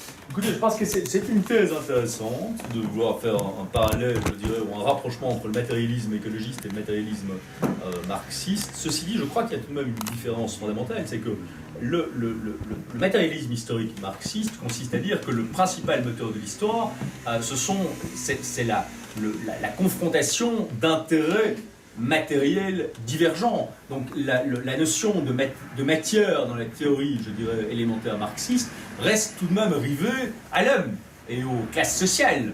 Donc c'est pas la matière à l'état le plus brut, je dirais, le plus scientifique du terme. Alors oui, effectivement, dans le cas des écologistes, il y a également cette notion. On pourrait peut-être dire que de ce point de vue-là, pour abonder dans votre sens, l'écologisme est un matérialisme encore beaucoup plus radical que ne l'a jamais été le matérialisme marxien. Et je voudrais d'ailleurs en profiter pour signaler que ce qui m'a beaucoup frappé, puisque j'ai étudié donc, dans un laps de temps assez rapproché donc le socialisme et l'écologisme, je ne suis pas socialiste, je pense que ça vous l'avez saisi, mais je dois reconnaître que le socialisme est quelque chose de très construit dans sa partie marxiste, donc jusqu'à Keynes, qui pour moi est effectivement un auteur essentiellement socialiste. Donc tout ça, ce sont de grandes théories, de grands systèmes. Il y a au contraire, et par comparaison, une très grande pauvreté, je dirais conceptuelle et intellectuelle, dans la théorie écologiste. Et je n'en donnerai qu'un seul exemple, il n'y a pas de système économique écologiste. Vous aurez beau chercher, vous ne trouverez pas un seul auteur écologiste qui propose un système avec un minimum au moins de prétention à la cohérence de système. Il y a effectivement des propositions. Peut-être les Allemands. Mais il n'y a pas de système. Moi, je ne connais pas l'équivalent de la General Theory de Keynes en 1935, je crois. Ça n'existe pas en écologisme. Et c'est vrai, si vous prenez la philosophie, par exemple, de Hans Jonas, elle est d'une très grande pauvreté, en fait. Elle est pas, qu'on soit d'accord ou pas avec les valeurs qui la fondent, c'est pas de ça que je parle ici. Elle est d'une très grande, d'une très grande pauvreté. Je pense que ce n'est pas l'écologisme n'est pas une théorie qui est très sophistiquée. Si on la compare au socialisme, au libéralisme ou à d'autres courants de pensée. Voilà. François Garçon. Oui, j'ai beaucoup apprécié votre démonstration. Vous plaidez pour que la démocratie puisse être un remède à la pathologie écologique, si j'ai bien compris. Je pense que, malheureusement, vous risquez d'avoir tort. Je pense que l'écologie dispose d'une énorme armée de réserves, d'un moteur qu'il n'a pas encore employé, et qui est la dégauchisation de son discours. Et lorsqu'il va se mettre à se dégauchiser, c'est-à-dire, par exemple, à ne plus faire référence au conflit israélo-palestinien, qui a quand même été le fonds de commerce des écolos français pendant 30 ans, je pense qu'il y aura là une nouvelle vague d'écologie, enfin, de partisans d'écologie, qui ne s'est pas encore mobilisée, mais qui malheureusement risque de faire de gros dégâts.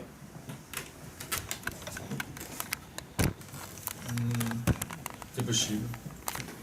C'est possible. Peut-être verra-t-on demain, effectivement, un grand pays européen embrasser l'écologisme. Ensuite, vous avez des verts libéraux maintenant. Oui. Dans quel pays?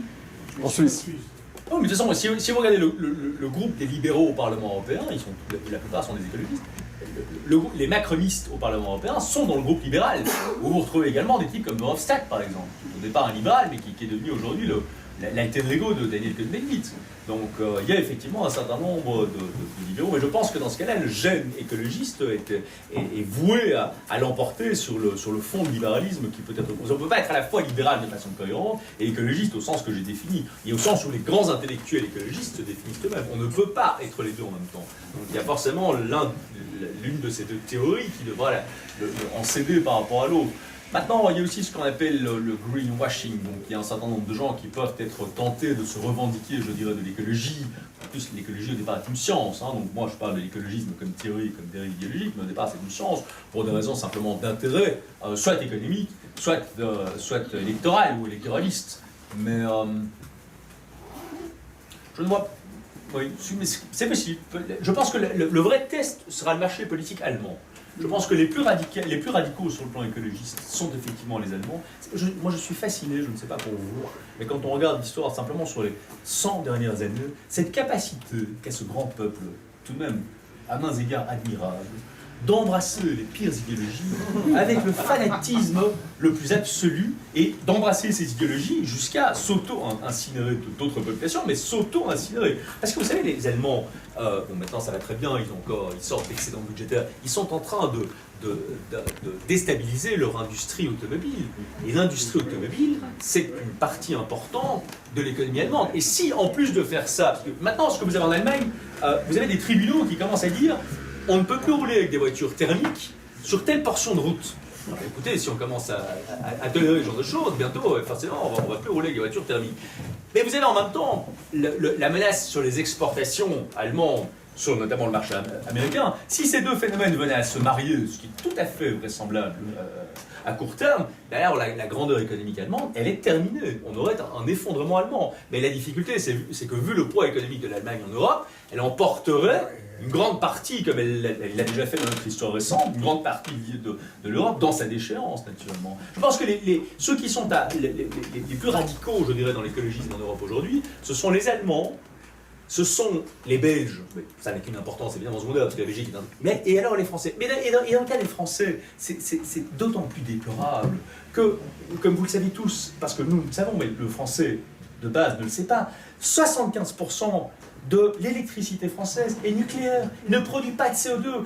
Les Allemands auront bientôt incinéré 500 milliards dans l'énergie Wende, c'est-à-dire la transition écologique, c'est ça que ça veut dire en allemand, 500 milliards, et le résultat, c'est que par unité d'énergie produite, les Allemands émettent 9 fois plus de CO2 que les Français. Et c'est le moment où Macron, les autres avaient déjà un peu annoncé les choses, arrive et dit eh ben on va faire la même chose que les Allemands. On va faire la transition écologique. Et donc on va effectivement réduire la part du nucléaire. 50%. Puis éventuellement encore moins. Donc la France est vraiment... Dans le cas de l'Allemagne, il y avait encore une sorte de semblant d'argument rationnel, parce qu'ils émettent effectivement beaucoup de CO2. Dans le cas de la France, il n'y a rien n'est rationnel dans cette démarche en France. Et pourtant, la France s'est lancée à corps perdu en cette... Pierre Bouteille ?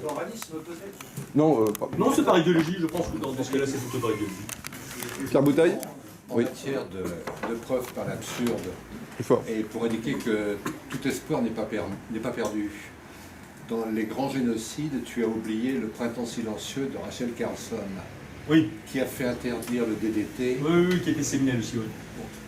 Qui a été subrepticement réautorisé à partir de 2006, si j'ai bonne mémoire. Parce que finalement, les organes internationaux se sont rendus compte de la catastrophe absolue d'avoir interdit le DDT.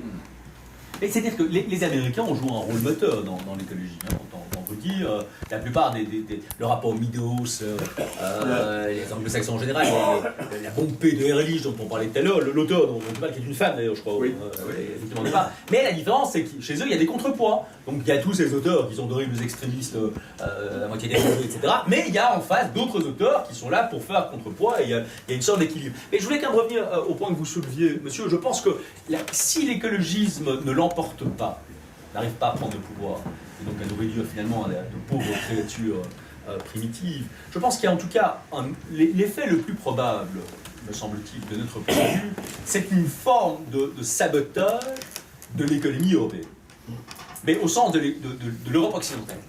Parce que je veux quand même vous rappeler qu'on parlait justement de l'importance des normes internationales. L'accord de Paris prévoit que nous devons réduire quasiment à zéro et drastiquement, tout de suite, nous l'Occident, nos émissions de CO2 maintenant, tandis que les Chinois, les Indiens et le reste du monde peuvent continuer à les exploser. Et que dans le même temps, nous devons mettre en place le green, le fonds vert, et donc transférer 100 milliards par an de l'Occident vers la poche des chefs d'État asiatiques et africains. Alors, c'est quand même la recette, effectivement, de l'effondrement économique. Il ne faut pas être un génie économique pour savoir. Alors, ce que je viens de faire, c'est le raisonnement qu'a fait Trump. Trump, on peut dire qu'il a... On peut le panier, il ne s'agit pas de ça. Mais Trump, il fait un calcul. Il se dit, voilà, donc le prix de l'énergie est comparable dans ce pays-là. Si nous continuons comme ça, il sera 10 fois plus cher chez nous que chez eux. Les Chinois, en l'occurrence, parce que les Américains se comparent, ils jouent dans la cour des grands. Et donc, voilà, non. Alors, ce qui veut dire que l'accord de Paris, les Américains, pour eux, c'est terminé. Ils ne vont plus mettre un seul centime dans le Green Fund. Et donc, la logique infernale dans laquelle nous sommes, nous, aujourd'hui, enfermés, c'est que l'accord de Paris n'a d'obligation, au moment où je vous parle, que pour la seule Europe occidentale. Nous devons réduire nos émissions de CO2 et donc supprimer l'industrie, parce que finalement, c'est à ça qu'on en arrive en Europe occidentale. Les Américains vont continuer à faire ce qu'ils font. Les Indiens et les Chinois vont continuer à augmenter et à exploser. Et on ouvre des centrales au charbon et au gaz en Chine quasiment tous les jours, au moment où je vous parle, leurs émissions. Et donc, la question se pose de savoir si finalement le seul effet concret vraiment important de tout ce schéma ne sera pas l'effondrement économique, mais de la seule Europe occidentale. Fred Aftalion. Vous avez parlé de l'Allemagne et c'est intéressant parce que Mme Merkel a été ministre de l'Environnement avant de devenir chancelière et qu'elle a fait les pires bêtises sur le plan de l'écologie. L'une d'elles étant déjà de fermer les centrales nucléaires alors que précisément elles ne produisent pas de CO2 et l'autre étant de finalement faire marcher les énergies renouvelables qui ne donneront jamais plus de 2% du total, car elles sont absolument, d'une part, trop chères et d'autre part... Surtout en Allemagne, hein, vous imaginez le photovoltaïque en Allemagne. Enfin, bon. Et alors, elle en est à n'avoir pas réduit, malgré les milliards qu'elle lui a coûté cette transformation, elle n'a pas réduit sa proportion de CO2. Et il faut dire qu'en plus, l'Europe ne produit que 1% de ses émissions. 10%. Ou 2. Mais elle est celle qui fait le plus d'efforts. La France, mais je ne parle pas de l'Europe. Peu importe l'un ou l'autre, mais c'est elle qui fait le plus d'efforts pour réduire le CO2, alors que l'Europe en produit 10% sur le total mondial et que les plus gros producteurs se sont déjà retirés. Vous avez le Brésil qui vient de se retirer de la COP21. Les Américains avec Trump, ça fait maintenant 2 ans, 3 ans. Et les Russes n'ont aucun intérêt à ce qu'on réduise les CO2 puisque ce sont les producteurs d'énergie fossile qui ne peuvent pas accepter le programme. Mais tous ces gens, de toute façon, n'ont pas vraiment d'obligation au terme de l'accord de Paris. Et donc, effectivement, ce que vous dites est parfaitement exact. Si on regarde effectivement les masses, 10% des émissions mondiales de CO2, c'est l'Europe. Et donc, même si nous disparaissions tous, y compris nos industries, tout, si l'Europe cesse d'être simplement habitée, ben, ça ne va rien changer, puisque les Chinois accroissent de manière générale, accroissent davantage et construisent de nouvelles centrales leurs émissions de CO2 que nous ne pourrons jamais réduire les nôtres. 10%. Toute l'Europe ne pèse que 10% des émissions mondiales de CO2. Ce qui est invraisemblable, c'est effectivement de présenter à nos populations le fait de renoncer à tout, à la liberté, enfin à tout ce qu'on a libéré tout à l'heure, comme étant une solution rien. Même si on respecte toutes les théories du GIEC, etc., même dans ce cadre-là, cela n'a aucun sens. Cela n'aura aucun effet mesurable sur rien. Ce n'est que l'Europe qui va souffrir de ça. Mais c'est déjà le cas, en fait. Et c'est assez lamentable qu'on présente ça comme un bienfait pour les populations européennes. Je vais vous donner un exemple qui est chiffré, qui est assez parlant. Vous devez savoir qu'à l'heure où je vous parle, le coût de l'énergie électrique, par exemple, dans un pays comme l'Allemagne ou la Belgique, est 4 fois supérieur, donc pour les consommateurs, les familles, je dirais, et les entreprises, à ce qu'il est aux États-Unis. Et à politique inchangée, il sera d'ici quelques années, on ne parle pas en décennies, on parle de quelques années, l'électricité, qui est partout, hein, dans nos vies et qui est dans toutes les entreprises, etc., sera 10 fois plus chère dans des pays comme l'Allemagne, la Belgique ou peut-être un jour la France, qu'elle ne l'est aux États-Unis. Faut-il réellement en arriver à ce type d'extrémité pour se rendre compte que nous sommes en train de tuer les quelques rares avantages comparatifs qui peuvent rester à ce qui reste d'industrie européenne. européenne. Et que le nucléaire ne produise pas de CO2 Pourquoi fermer les centrales dans ces conditions? Par pure idéologie. D'ailleurs, c'est assez intéressant ce que vous dites parce que, effectivement, c'est sur le nucléaire que se montre bien le fond, je dirais, de l'âme écologiste. Parce qu'ils disent qu'à la fois, nous devons, la lutte contre les émissions de CO2, c'est le b.a.-ba de l'écologisme, et en même temps, on doit fermer les centrales nucléaires. Ça montre bien que le véritable projet de société, c'est une société finalement de subsistance dans laquelle nous pouvons nous passer de la production d'énergie. Parce qu'ils haïssent littéralement le nucléaire, qu'ils le perçoivent comme une sorte de viol de la nature, de Gaïa ou du tout vivant dont on parlait tout à l'heure. Et donc le fond de le CO2 n'est finalement qu'un prétexte magnifique. Hein, on peut dire que c'est un argument marketing, un des plus fabuleux arguments marketing qui a été construit en 1945, mais ce n'est qu'un prétexte. Moi, je me suis posé la question dans le bouquin à la fin, quel est finalement le moteur essentiel, la cause première de toute la démarche écologiste? Qu'est-ce qu'ils font? Bon, si on prend le socialisme, à mon avis, c'est l'égalité réelle. Ce qui les inspire, c'est la volonté qui est patriotique. Moi, il me semble que quand on regarde le premier écologisme, le deuxième écologisme, donc toutes les théories et toutes les mesures concrètes, toutes les revendications concrètes, il me semble que derrière, le seul argument, la seule respiration fondamentale qui permet de donner sens à tout ça, et par exemple à la question du nucléaire, c'est qu'ils sont animés par une sorte de haine de l'homme, ou en tout cas de sa capacité, de ce que les Grecs appelaient la techné, c'est-à-dire la capacité de maîtriser la nature et de l'instrumentaliser pour améliorer le quotidien de l'homme, pour améliorer effectivement notre confort. On va arrêter le dialogue. Oui. Oui, tout ce que vous nous dites, c'est en fait la définition d'une idéologie d'extrême droite. Oui, c'est-à-dire qu'un des premiers grands penseurs de l'écologisme et pratiquants aurait été effectivement ce dirigeant allemand dont nous parlions tout à l'heure. Et il y a effectivement l'écologisme n'est pas né dans les lettres allemandes avec Hans Jonas. Alors, Hans Jonas, retenez-le aussi, si vous achetez le bouquin, de toute façon vous aurez la référence.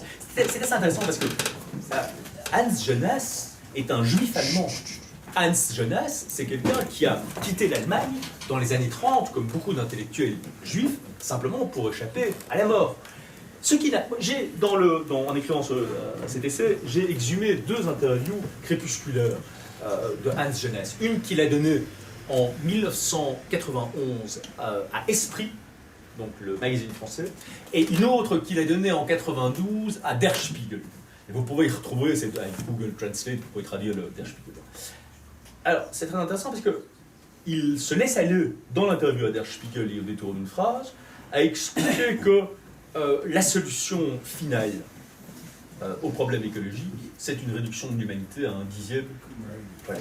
Alors, excusez-moi, mais le concept de Endlösung, de solution finale, ce sont les termes qu'il utilise. Ils ont été utilisés en allemand. Il y a un grand philosophe anglo-saxon juif qui s'appelait Isaiah Berlin, et qui disait qu'il faut se méfier des solutions finales aux problèmes complexes. Donc, le simple vocable de solution finale est déjà infiniment suspect. Ça n'empêche pas Hans Jonas de parler de solution finale. Excusez-moi, mais si c'est par ignorance, c'est imposable. C'est un auteur juif allemand, ou alors c'est par naïveté, je ne sais pas. Mais en tout cas, ces termes se retrouvent effectivement dans sa bouche et sous la plume du journaliste Der Spiegel, qu'il a interviewé quelques mois avant sa mort d'ailleurs. Jean-Paul Houry. Oui, alors parce qu'on parle beaucoup d'Allemagne, tu parlais d'idéologie tout à l'heure. Donc il faut savoir que pour l'élimination du nucléaire, il faut savoir qu'il y a des ingénieurs de Siemens qui travaillent au ministère français de l'Environnement, voilà, et qui rapportent directement, donc ils se chargent de Energie 22. Donc il y a un ami qui s'appelle Jean-Pierre Rioux qui a rapporté à l'Assemblée nationale récemment avec je ne sais plus quel député, son nom va me revenir, donc il faut savoir ça, quoi. Donc c'est les Allemands qui pilotent un petit peu tout ça.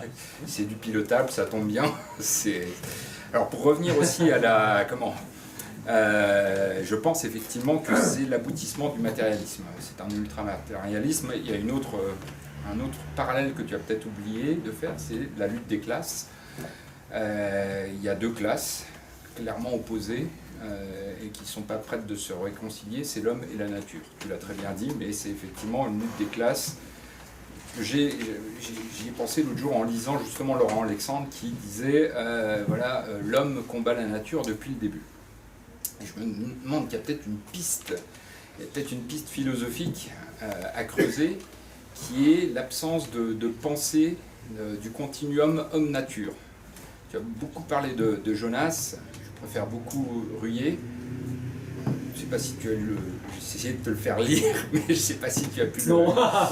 Voilà, donc lui a bien pensé le concept de techné et de continuité homme-nature.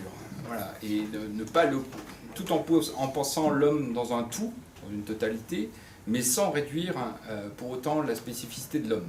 Oui, voilà, mais, donc, oui, mais ça c'est légitime. Hein, ça, voilà. légitime. Mais quand on lit encore des Laurent Alexandre qui disent, par exemple, l'homme est le seigneur de la nature et, enfin, en faisant référence à Descartes bien évidemment, et on doit vivre avec ça, je pense que c'est une idéologie qui s'oppose à une autre, c'est-à-dire oui, voilà, on voudrait faire de l'homme une exception dans la nature, et en réaction, il y a une autre idéologie qui veut annihiler l'homme. Oui, mais ça, écoute, je pense qu'honnêtement, on ne doit pas, je comprends ton argument, mais on ne doit pas sombrer dans le relativisme. Je ne crois pas que ces deux théories se valent. Il y a tout de même une singularité, ne serait-ce que dans l'optique de Heidegger, on doit reconnaître à l'homme. La source de sens, la seule source de sens dans le monde, au sens le plus général de ce terme, c'est tout de même la conscience de l'homme. Alors, je voudrais attirer ton attention sur le fait que les écologistes veulent s'interdire de reconnaître aucune spécificité à l'être humain. Et on trouve ça effectivement chez Hans Jonas, puisque tu parlais de Descartes. Bon, Descartes, s'il y en a un qui a bien reconnu la spécificité et qui l'a théorisé, donc en expliquant que l'âme, l'intellect est d'une nature différente par rapport à la chose étendue, c'est-à-dire le corps, c'est bien Descartes. Eh bien, Jonas explique que c'est intolérable, parce que ça, c'est la porte ouverte effectivement à considérer la nature comme étant un simple une continuation du corps humain, donc un simple instrument au service de l'homme. Et donc il dit nous devons dépasser le dualisme cartésien. Alors évidemment la question se pose de savoir quel est le statut de l'esprit. Eh bien Hans Jonas, qui est, on en parlait tout à l'heure, qui est quand même foncièrement un penseur peu sophistiqué, même si il fait de grandes phrases, etc., considère que ce que nous appelons l'esprit est une simple émanation de la matière. C'est-à-dire finalement une théorie non seulement pré-cartésienne, mais quasiment pré-grécentique. C'est pas une théorie de dire ça. Parce qu'on doit au moins reconnaître à Descartes d'avoir posé les termes de l'équation, qui d'ailleurs n'a jamais été résolue jusqu'à nos jours. Et donc, vous voyez, il y a, je crois, vraiment cette haine de l'homme, au sens ontologique et au sens le plus fort de l'expression. C'est en ce sens que c'est un aboutissement du matérialisme. Tu dis bien à la fin, avec l'histoire de la l'humusation. Oui, l'humusation. Voilà.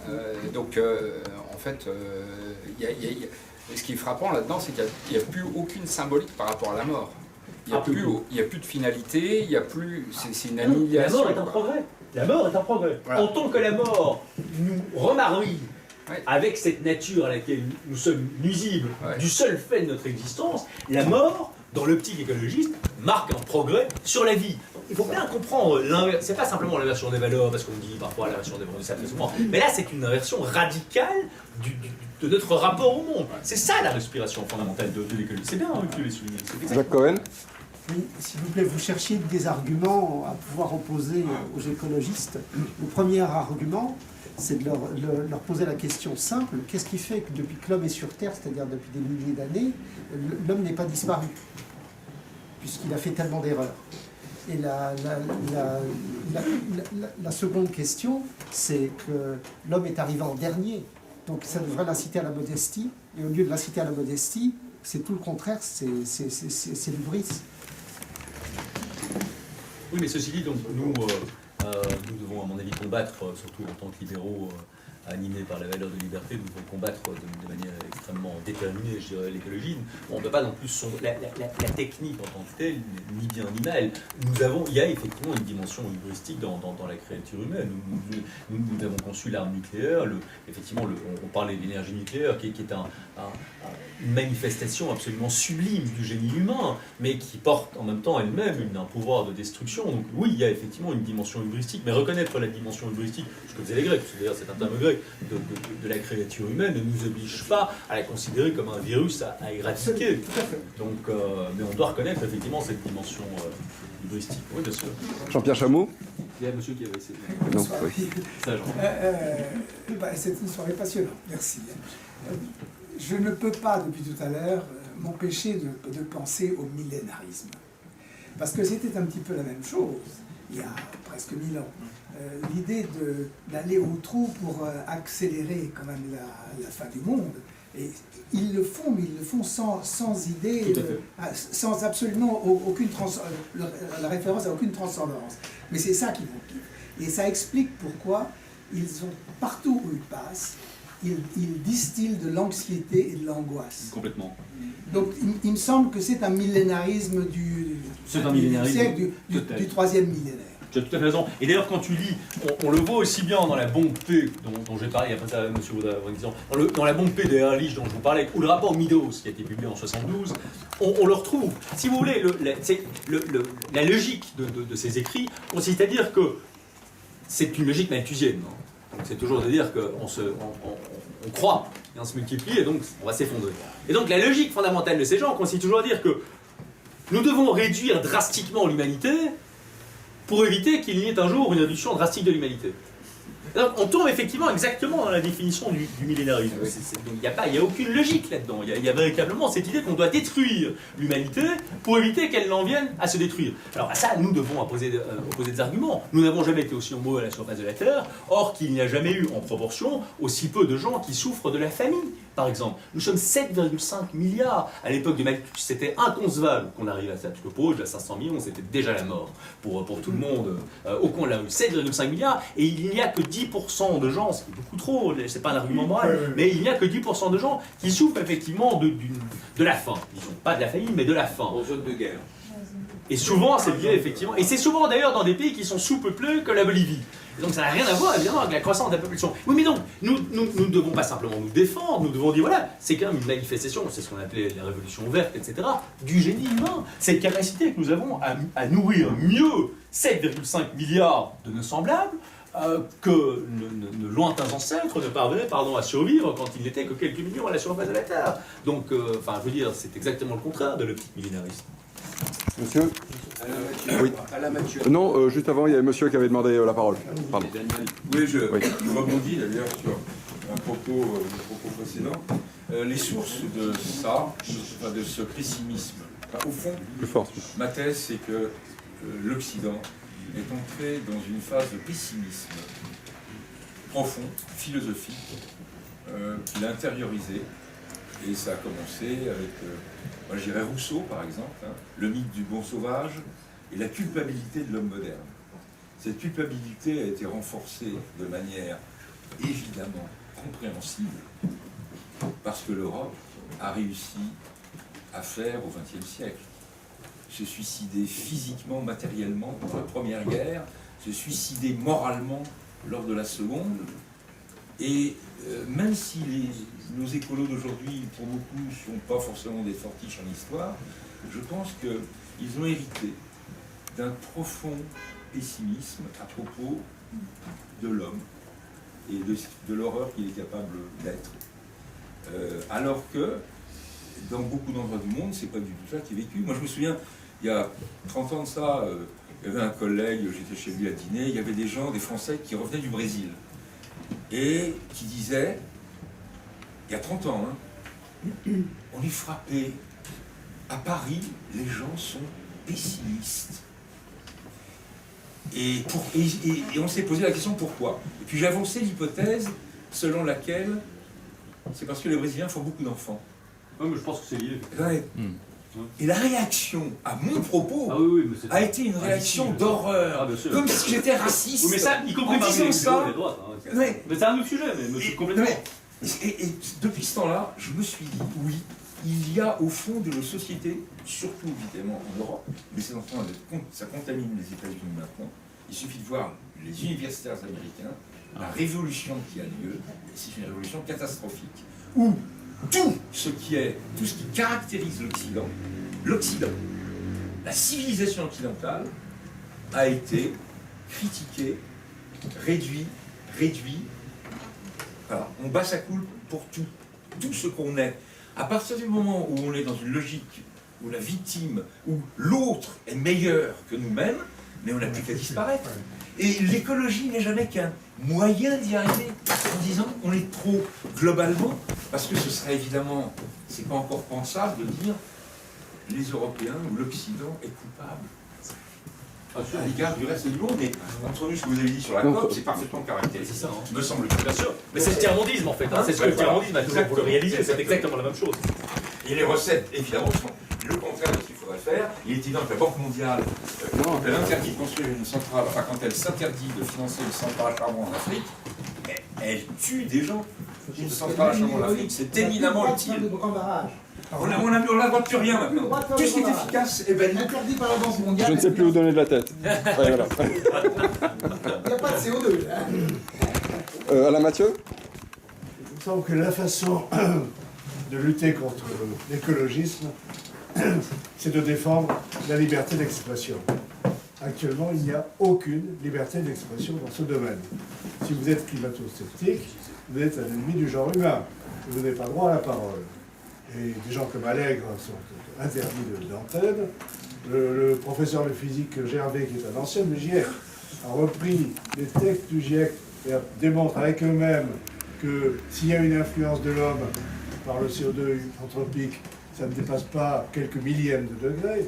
Personne n'en parle. L'Académie française des sciences, il y a 4 ans, a donné un avis sur la science du climat en disant qu'il y a de grandes incertitudes. Personne n'en parle. Et même Verdier, là, le chef comme vous le savez, de la météorologie de France Télévisions, a été vidé parce qu'il y avait simplement écrit un bouquin dans lequel, si jamais il y avait du réchauffement en France, ça serait bénéfique pour la France, pour l'agriculture et pour le tourisme. Donc il y a une absence complète de liberté d'expression. Alors est-ce que la meilleure façon de lutter, c'est pas de dire, donnez donc un peu la parole, qu'on écoute leurs arguments, qu'on sache ce que disent, quels sont les arguments divers et variés, parce qu'il y en a beaucoup, des climato-sceptiques, et c'est peut-être pas la meilleure façon de lutter contre l'écologisme. Je pense que vous avez raison. Moi, à titre personnel, par exemple, je ne dois pas vraiment déplorer qu'on essaie d'attenter à ma liberté d'expression. Maintenant, je ne me suis jamais exprimé sur la science du climat en tant que tel, puisque je ne suis pas physicien, donc j'ai toujours expliqué que j'ai un analysme scientifique mais politique. Donc finalement, moi, je n'ai pas rencontré de vraies difficultés par rapport à ça. Pardon. Voilà. Par contre, je crois que nous devons nous poser la question finalement en termes pratiques. Alors, l'administration américaine, à l'heure actuelle, a un projet qui est assez intéressant et qui est de faire une sorte de review de la science du GIEC par une équipe spécialement constituée à cet effet, mais qui va graviter donc, dans l'orbite, je dirais, du gouvernement américain. Alors on pourrait dire politisation, mais on ne peut pas politiser ce qui est déjà au départ politique. Donc je pense que ce sera intéressant parce que là, on a naturellement affaire à la première puissance économique militaire d'ailleurs dans tous les domaines mondiaux. Et donc je pense que s'il doit y avoir une sorte de déblocage par rapport à cette capacité de rouvrir le débat sur ces sujets, je pense qu'il viendra des États-Unis. Maintenant, si on reste même dans le cadre du GIEC, est-ce que vous savez, selon le GIEC, quel est le réchauffement dont nous parlons? Donc selon le GIEC, donc là on respecte les rapports du GIEC, quel est le réchauffement dont nous parlons depuis 1 degré entre 0,8 et 1,2 degrés depuis le début de l'ère industrielle, c'est-à-dire 1700. C'est rien. C'est au nom de ce malheureux degré qu'on nous explique que nous n'avons pas le choix, nous devons abandonner de toutes sortes de libertés, toute espèce de liberté et opter effectivement pour un modèle totalitaire. Donc oui, je pense que le déblocage viendra peut-être effectivement d'un certain nombre de choses qui se passent à l'heure actuelle aux États-Unis. N'oublions pas que le président américain est effectivement en gros sur la même ligne que nous. Il partage cette espèce de robuste scepticisme d'homme pragmatique, hein, c'est pas un théoricien, mais je crois qu'il est effectivement plutôt sur cette ligne. Les 3 dernières questions, vous aviez encore pour la première? Oui, on a évoqué ici les vecteurs de la progression de l'écologisme dans les esprits. On a évoqué le fait que la gauche sociale, après la chute du mur, s'est retrouvée un peu le bec dans l'eau et se dirige vers l'écologisme, un nouveau prétexte au collectivisme. On a évoqué le fait que certaines puissances industrielles, économiques, politiques pouvaient être intéressées par l'instrumentalisation de l'écologisme. On n'a pas évoqué le fait que, sous les coups de boutoir du gauchisme en général, une partie des gens la classe moyenne en fait, baisse pavillon sur certains sujets pour se donner un peu une contenance. Certes, ils s'accrochent à leur portefeuille parce que viscéralement, un certain nombre d'entre eux ils sont attachés, pas forcément pour des raisons nobles, mais peut-être, j'en sais rien. Mais ils lâchent du lest. Et l'une des manières de lâcher du lest, c'est d'être en accord avec la nature, parce que finalement, vu leur régime de consommation, un bel environnement, ça leur plaît bien. Donc être écologiste, ça leur plaît bien. Et ils s'engouffrent et ils laissent se développer la dialectique et l'écologisme qui va bien au-delà de ce qu'ils auraient voulu accepter initialement. Mais je pense que et ça rejoint aussi une réflexion que faisait monsieur tout à l'heure, l'écologisme est aussi venu valider de façon, avec une coïncidence assez bienheureuse, un certain nombre de tendances très lourdes dans les sociétés. Alors, on ne peut pas nier qu'il y a une crise de la fécondité, c'est ce dont vous parlez monsieur, dans les sociétés occidentales. C'est-à-dire qu'à l'heure actuelle, nous sommes dans des sociétés qui sont très très en deçà de simplement se reproduire, donc de se perpétuer. Nous sommes entrés dans une sorte d'engrenage, qui est un engrenage plutôt morbide, qu'un engrenage de la vie. Et beaucoup de gens autour de nous, peut-être même d'ailleurs chacun d'entre nous, font beaucoup moins d'enfants, voire ne font plus d'enfants, pour des raisons qui tiennent, disons, à leur projet de vie, à leur confort et aussi aux nécessités, parce que nous sommes énormément taxés et que la plupart des couples et des familles aujourd'hui, tout le monde a travaillé bien. Alors, surgit effectivement l'écologisme qui vous explique que vous ne faites pas d'enfants pour des raisons finalement bassement matérielles, ou de confort et autres. Mais non seulement c'est intéressant matériellement, mais c'est noble. C'est noble. Donc l'écologisme vient sublimer tout ça. C'est la caution morale. Donc ce qui était un petit comportement égoïste, mesquin, et en tout cas une décision purement individuelle, devient une sorte de renommée. Vous avez beaucoup de figures aujourd'hui dans la gauche publique médiatique aux États-Unis ou en Europe qui vous disent « Moi, je ne fais pas d'enfants parce que l'écologisme, quoi. » Donc en résumé. Et donc, effectivement, de ce point de vue-là, il y a une coïncidence qui permet aux gens de trouver une forme de supplément d'âme, je dirais, par rapport à des décisions qui étaient strictement individuelles. Monsieur ? Oui. Est-ce qu'il est vrai qu'il n'y a plus de recherche fondamentale sur le nucléaire en Europe ? Plus de recherche fondamentale sur le nucléaire, alors qu'on a toujours autant d'États-Unis. Mais si, je pense que la France est tout de même encore active dans... Par des X qu'il n'y aurait plus, par des critiques techniciens, qu'il n'y aurait plus aujourd'hui de recherche fondamentale sur le nucléaire. Il y a 30 milliards. 30 milliards. Bah oui. Sur ITER. Oui. Oui, mais c'est pas de la recherche fondamentale. Là. En tout cas, l'Allemagne veut clairement renoncer à pas tout ça la France. Mais sachez que je l'ignore. Et puis à partir du moment, une remarque, à partir du moment où dans les élections de la campagne électorale sur les européennes, tous les partis se voulaient écolo. Donc comment voulez-vous que finalement les électeurs ne se disent pas finalement votons écolo puisqu'on aura du vrai. Oui, c'est ça. Il n'y a pas un parti qui s'oppose à l'écologie officiellement. En France. En France. Bien sûr. Non, ça c'est quand même un problème chez nos hommes. Mais d'ailleurs, le bouquin ici dont on parle, il est en fait dédié aux écologistes de tous les partis. Dans notre pays, effectivement, l'écologisme est aujourd'hui présent dans tous les partis. Y compris chez Sarkozy. Le Grenelle de l'environnement. Ce qui est fondateur de l'écologie dans la loi en France, dans l'époque actuelle, c'est ça, c'est le Grenelle, c'est Borloo. Sarkozy, c'était pas un homme de gauche. Son parti est mort. Madame Talion, pour la dernière question. Oui, je voudrais vous rappeler que cette peur du nucléaire n'est pas fondée, puisqu'il n'y a eu que 3 accidents. Il y a eu Three Mile Island, Tchernobyl, bien sûr, et Fukushima. Qui n'est pas vraiment un accident nucléaire. Qui n'a d'ailleurs rien à voir avec le nucléaire. C'était un tremblement de terre. Autrement dit, on a peur de 3 choses qui se sont produites en 70 ans. Mais les écologistes n'ont pas peur. Les écologistes sont animés par la haine du nucléaire. Je pense que c'est très différent comme sentiment. Alors, et ils se servent de la peur pour faire partager. Oui, la folie. Bien. Grand merci à votre avis.